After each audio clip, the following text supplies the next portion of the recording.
আসসালামু আলাইকুম। তো গত ভিডিওতে আমরা কি দেখছিলাম? গত ভিডিওতে দেখছিলাম আমরা ফর্ম সম্পর্কে। তো এই ভিডিওতে আমরা দেখব HTML এর ডক টাইপ অথবা স্ট্রাকচার। ঠিক আছে? তো এর আগে কিন্তু আমরা HTML একটা আমরা ফাইল নিতে পারি HTML স্ট্রাকচার অথবা স্ট্রাকচার ডট HTML। ঠিক আছে, স্ট্রাকচার HTML নামে আমরা নিলাম। তো এর আগে আমরা অলরেডি একটা ভিডিও দেখছি যে মিস্টার ইমামের মাধ্যমে যে একটা স্ট্রাকচার কিভাবে কাজ করে। তো আজকে আমরা শর্টকাট ভাবে একটা ইমেজ ইউজ করে কিন্তু আমরা স্ট্রাকচারটা আনতে পারি। সেটা কি জেনে শিখছিলাম? শিফট 1, ওকে, এক্সক্লামেটরি চিহ্ন আসলেই যেখানে কিন্তু চলে আসছে ইমেট। ওকে, ইমেট অ্যাব্রিভিয়েশনের মাধ্যমে চলে আসছে।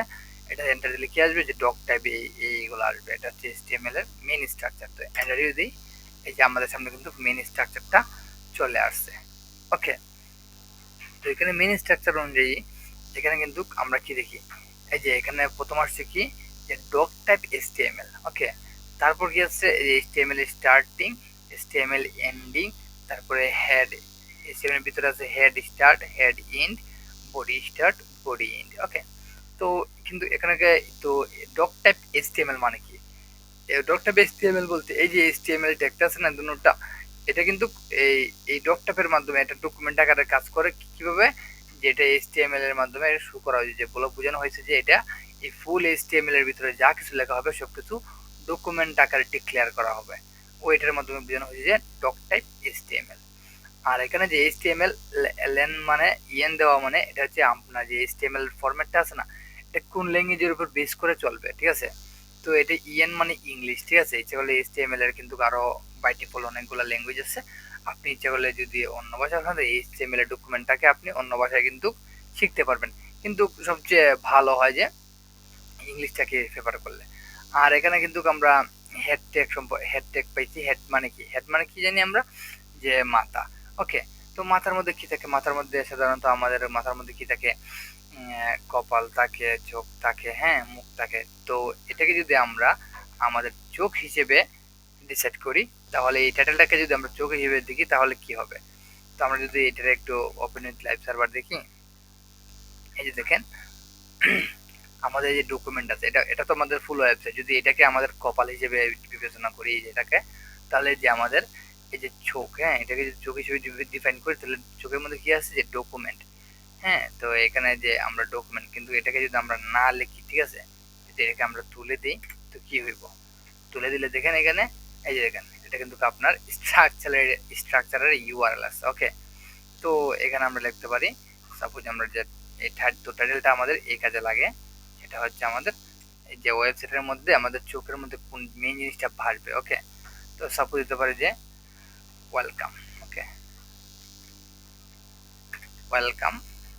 তো দেখেন এখানে এখন কিন্তু ওই যে ওয়েলকাম চলে আসছে। ওকে, সাপোজ অনেকগুলো ওয়েবসাইট আছে, আমি যদি যাই সাপোজ প্রথম আলোতে ক্লিক করি, এই যে দেখেন এখানে কিন্তু কি আছে? যে প্রথম আলো, তারপর না সরি, এখানে যদি ক্লিক করি মূল ওয়েবসাইটে যাই, তাহলে কি আসে দেখেন? সব ওয়েবসাইটের মধ্যে কিন্তু এই যে প্রথম আলো এটা লেখা থাকে, এখানে কিন্তু আবার একটা আইকন থাকে। ওকে, আমি যদি আরেকটা ওয়েবসাইট যাই, সাপোজ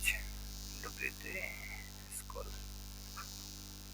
ওকে, দেখেন W3 স্কুলের মধ্যে কি আছে? আমি যদি ওয়েবসাইটে ঢোকার চেষ্টা করি, তাহলে দেখেন আমার কিন্তু এখানে W3 school, W3 online school নামে আসছে। আর এই যে এখানে আলাদা কিন্তু একটা আইকন আছে। তো আমার ওয়েলকাম আছে দিলাম আমি, হ্যাঁ, আমার ওয়েবসাইটের নাম সাপোজ দিলাম একটা আমি ওয়েলকাম, অথবা আমার ওয়েবসাইটের নাম দিলাম যে আমি কার মোশন। ওকে, কার ড্রাইভ। ঠিক আছে, আমার ওয়েবসাইটে আমি কার ড্রাইভিং এর টিউটোরিয়াল আপলোড করব, কার ড্রাইভিং এর সবকিছু বিস্তারিত দেবো। ঠিক আছে, তো কার ড্রাইভ, তো আমার এই যে আমার কার ড্রাইভ নামে ওয়েবসাইটের মধ্যে আছে এখানে একটা লোগো। তো এটা কি? এই যে প্রথম আমার ওয়েবসাইট W3 স্কুলের আছে, এটা হচ্ছে ফেব আইকন। তো ফেব আইকনটা কিভাবে অ্যাড করা লাগে? ফেব আইকন অ্যাড করতে গেলে আপনি সিম্পল গুগলে গিয়ে সার্চ করতে পারেন, নিউ একটা টেপে দিলেন যে টু অ্যাড ফেব যে আসছে। এটা যদি আপনি W3 স্কুলে ঢুকেন না, এখানে কিন্তু এই দেখেন এখানে কিন্তু দেখাই দিচ্ছে যে এই যে আপনি লিঙ্ক নামক একটা ট্যাগ নেবেন।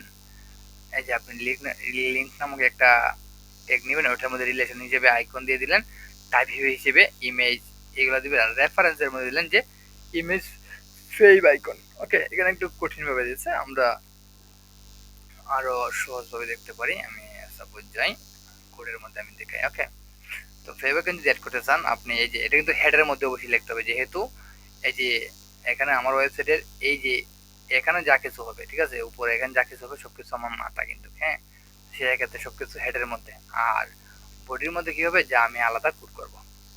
তো ফেভিকন অ্যাড করতে হলে কি করা লাগবে, আমি এখান থেকে নিচে লিঙ্ক নামক একটা ট্যাগ নেবে। এর আগে আমরা কি শিখছিলাম যে এটাকে শিখছিলাম লিস্ট, LIST লিস্ট নামক ট্যাগ শিখছিলাম, ঠিক আছে। লিস্ট আর লিঙ্কে এক করার দরকার নাই, এটা হচ্ছে একটা বডির মধ্যে লিখতে হয় লিস্ট, আর আমরা আজকে শিখব লিঙ্ক। ওকে, তো লিঙ্ক কিন্তু অনেক প্রকার আছে, এই যে link CSS link favicon link import, এগুলো আমরা অনেক পরে দেখবো, ঠিক আছে। তো আপাতত আমরা যে লিঙ্ক LI দেওয়ার পর লিঙ্ক ফেভাইকন আসছে, তো আপনি এটাতে ক্লিক করবেন। করার পর আচ্ছা, এর আগে আমি একটা ইমেজ আনা লাগবো আমার ফেভাইকন হিসেবে, আমি আগে একটা সেট করে আসি, এটাকে আমি একটু আপাতত স্কিপ করছি। তো এর আগে আমি যেহেতু এখানে একটা ইমেজ আনতে চাইছি, তাই না, তো আমি দিচ্ছি একটা সাপোজ হোম, হোমের একটা হোম ফেভ আইকন দিলাম, সাপোজ আমি ইমেজ চাইতেছি, আচ্ছা এইটা চাইতেছি। ওকে, রাইট বাটন ক্লিক করলে সেভ আস, কোথায় সেভ করবো আমি সেভ করবো লোকাল ডিস্কে। ইমেজ তো কিভাবে সেভ করা লাগে আমরা জানি, তাই না।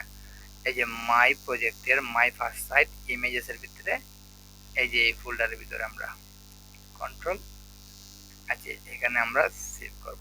ওকে, এটা আমার ফোল্ডারের ভিতরে সেভ হয়ে গেছে। তো কি হয়েছে, এখন যদি আমরা লিঙ্কে